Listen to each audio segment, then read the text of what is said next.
আজকে ডক্টর ইউনূস সাহেব যখন তত্ত্বাবধায়ক সরকারের প্রধান, তখন কেন আজও সমাজের মধ্যে অপরাধীরা, দুর্বৃত্তরা আজকে দাপিয়ে বেড়াচ্ছে?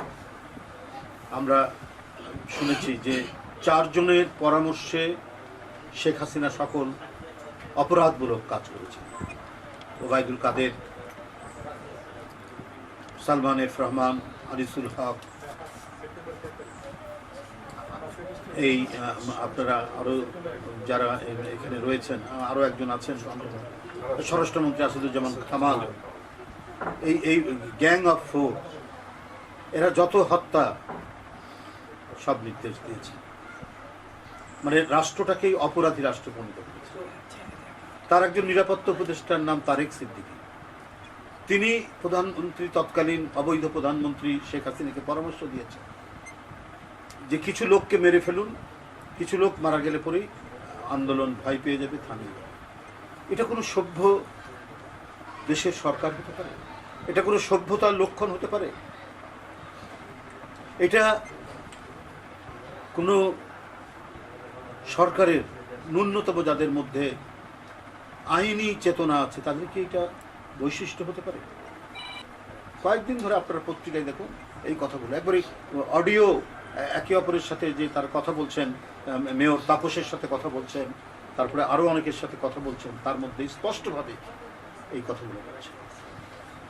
একেবারে যাদের মনোবৃত্তি খুনির, যাদের মনোবৃত্তি ডাকাতের, যাদের মনোবৃত্তি রক্ত পিপাসা যাদের মেটে না, রক্ত তৃষ্ণা যাদের সবসময় রয়েছে, তারা দেশ পরিচালনা করছে।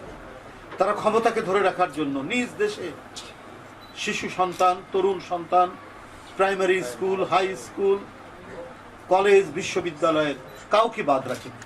1400-1500 ছেলে মেয়েদেরকে হত্যা করেছে, রিক্সাওয়ালাকে হত্যা করেছে, শ্রমিককে হত্যা করেছে, 450 বিএনপি নেতাকর্মীকে হত্যা করেছে, ছাত্র দলের 142 জন ছাত্র কর্মীকে তারা হত্যা করে, ছাত্র দলের হত্যা করেছে।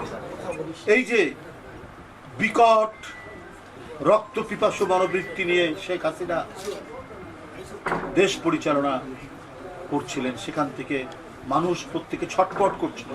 গুমট এক পরিস্থিতির মধ্যে মানুষ ছটফট করেছে। সেই অবস্থা পুনরাবৃত্তিতে মানুষ চায় না। মানুষ তো 5ই আগস্ট থেকে একটু স্বস্তি পাচ্ছিল। তার আছে দোলন ভুইয়ার মতো একটি ছেলে, দলের একেবারে সামান্য একটা কর্মীর মতো, দলের একজন নিবেদিত প্রাণ কর্মীর মতো সে কাজ করত।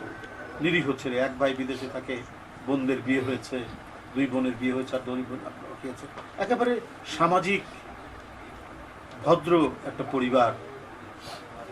সে কিছু অন্যায়ের প্রতিবাদ করেছে। এই কারণে ওই দোসরদের, দুর্বৃত্তরা আজকে নানা প্রোটেকশনে সমাজের মধ্যে অপরাধ করে বেড়াচ্ছে। বালুমহল, পাথর তোলা, নানা কাজের মধ্যে এরা ইনভলভ আছে।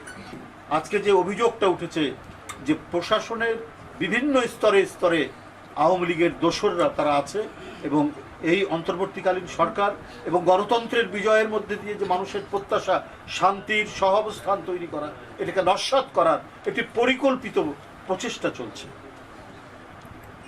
বন্ধুরা, এই প্রচেষ্টা নস্যাৎ করতে হবে। আমি আজকে আপনাদের সামনে এই মানে হত্যার উদ্দেশ্যে যাকে আঘাত করা হয়েছে, গোটা শরীর যার ক্ষতবিক্ষত, তার সামনে বলছি যে এই দায় কিন্তু প্রশাসনে যারা আছে, যারা প্রোটেকশন দিচ্ছে এই সমস্ত মানে আঘাতকারীদের, এই সমস্ত দুর্বৃত্তদের,